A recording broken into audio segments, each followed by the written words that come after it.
If you're at all interested in religious apologetics, then you should know here recently Jordan B. Peterson invited on Mohammed Hijab to talk about Islam and some arguments for God. My colleague and I found this video very interesting, so we sat down with a PhD philosopher from the Ayn Rand Institute named Dr. Onkar Ghate to see what Dr. Ghate had to say. The Quran is hinting here at the fact that it's impossible for something to come from nothing, and it's impossible also for something to give rise to itself. And so the universe, for example, if we take this as an example, couldn't have come from nothing, and it couldn't have created itself. It couldn't be self-generating and or self-maintaining. There cannot be a world with only dependent things that require other things in order to exist ad infinitum. And so what is required outside of the series of dependent things is something which is independent, which all things depend upon, and which itself depends upon nothing. That kind of argument begs the question. So I agree with the fact and the idea that you can't get something out of nothing. So creation ex nihilo, creation out of nothing in the kind of traditional Christian conception, I think is unintelligible. There's not a nothing from which you can pull a something. But then it's that the universe is contingent, dependent.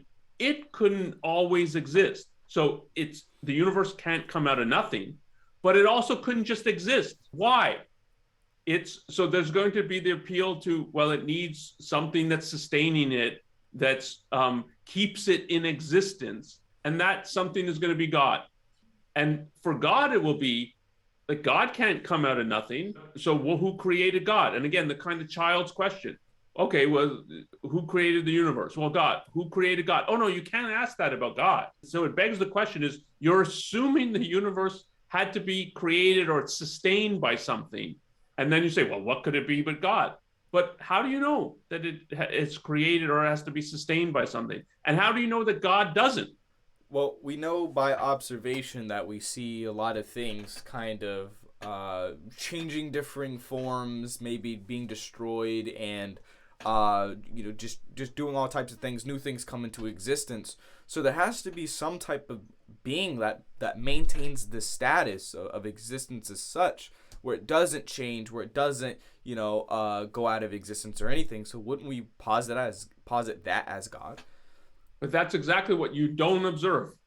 So you don't observe things going out of existence in any absolute sense. You observe things changing, but it's not something going out of existence. It's the things that exist changing, and the way that they interact, the way that they're arranged. It's not something going out of existence into a realm of non-existence. There is no such realm. So change is not the same thing as saying, oh, there's some stuff that disappears.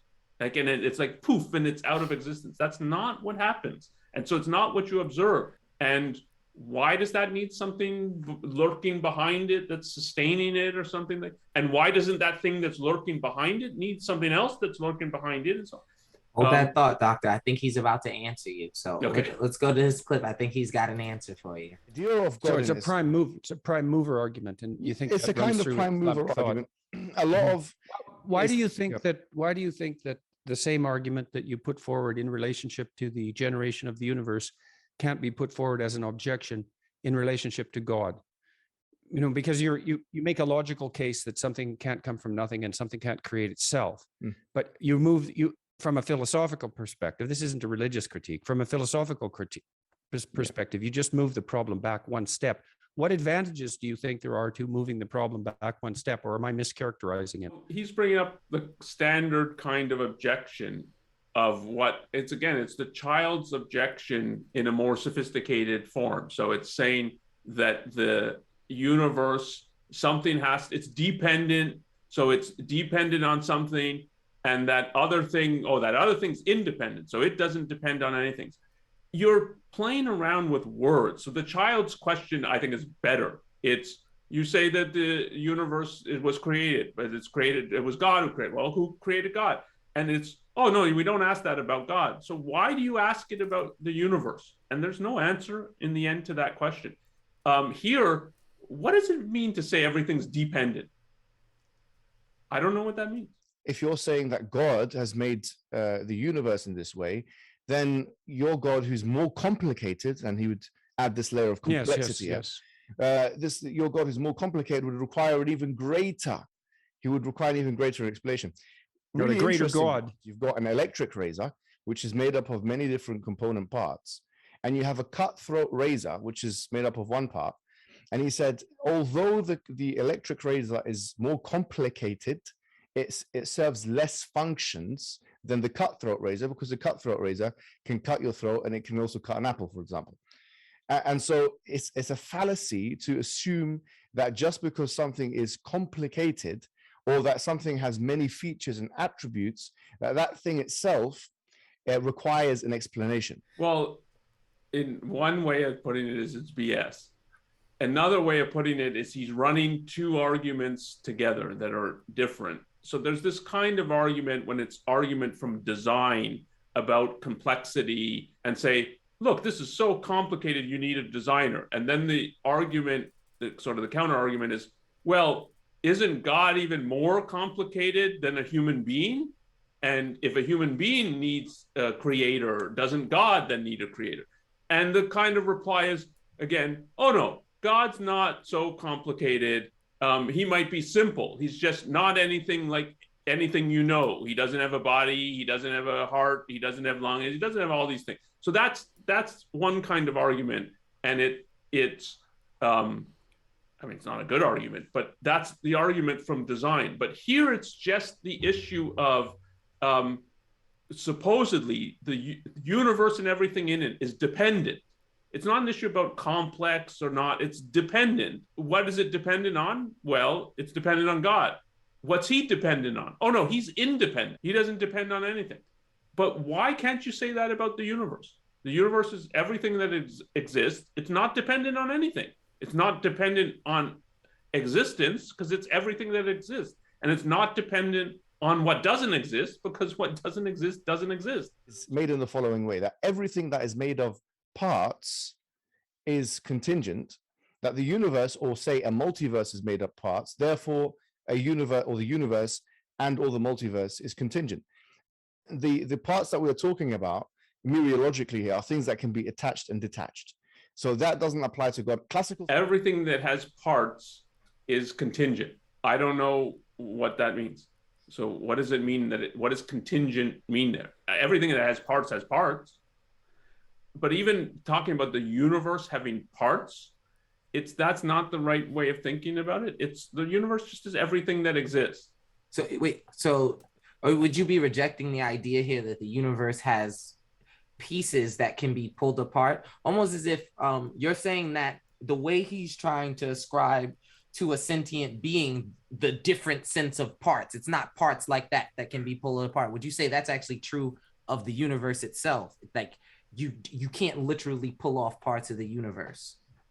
Yeah, because the whole perspective is like you're standing outside the universe, and I'm going to take this part and put it over here and that. You can't stand outside the universe and do that. The universe is everything that exists. So within it, you can say, like, I'm taking apart my car, and here's the part. How do you know that, Doctor? How do you know you can't stand outside the universe? Because you're simultaneously then saying it's not part of existence. But it is, because I'm standing there. There's realms of which we may not be in our direct observation. How can you claim that there is no such realm out of our observation? Issues the other way around is what are the reason for thinking that there is such realm? Another way of reading what the argument is. Material things have parts. Spiritual things don't. And we think of God as he's pure consciousness. So he's pure spirit. He doesn't have any material kind of aspect to him. So therefore he doesn't have parts. And so, okay, but how do you get from that to that one's contingent and contingent on the other? Why couldn't you say the other way around? Why couldn't you say pure spirit is contingent on matter? What do you think about Jordan Peterson's kind of approach in handling this from what you've already seen? I mean, from what I've seen, it's too gentle, but it's too gentle, I think, because Jordan Peterson has a real sympathy for religion. So it's not really pushing back and asking, does that really mean anything? When you say contingent, what does that actually mean? or dependent versus independent. What does that actually mean? And if you contrast, say if he was talking to a Marxist and he's getting Marxist jargon, he would be much more critical. Like, what do you mean by the dictatorship of the proletariat? What do you mean by historical materialism? Everything's caused by economic material forces. Where's the evidence for that? Here's a bunch of counter evidence that I have. And there's some pushback in what the clip that you played, but it's not critical enough.